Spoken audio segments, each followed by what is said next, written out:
Zoom Echo. L'Islande annule une partie de la dette des ménages. Axel de Tarlé, c'est assez inédit.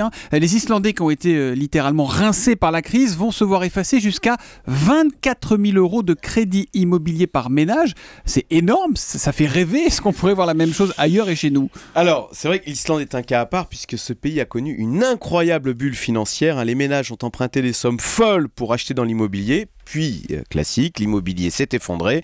Résultat, les Islandais se sont retrouvés avec des maisons qui ne valaient plus rien, mais des dettes épouvantables, et les dettes, elles restent, elles. Donc, justement, l'État, Reykjavik, ordonne aux banques qui ont été nationalisées depuis de répudier jusqu'à 24 000 € de dettes immobilières par ménage. On règle d'un trait de ligne.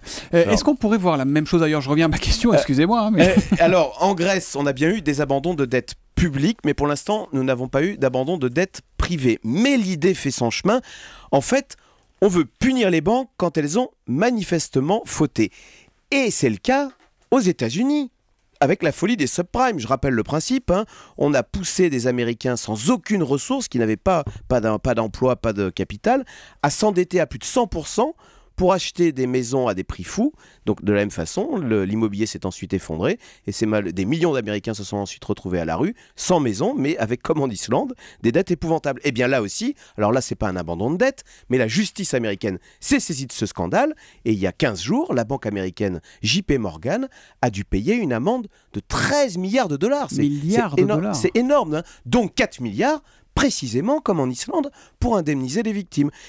Alors vous allez me dire en France, en France on a la même chose avec Dexia qui, il faut dire le mot, de la même façon a arnaqué les collectivités locales, de la même façon les collectivités locales se retournent contre Dexia et elles obtiennent gain de cause, elles obtiennent que les contrats soient révisés. Donc vous voyez, c'est une bonne nouvelle, il n'y a pas d'impunité bancaire.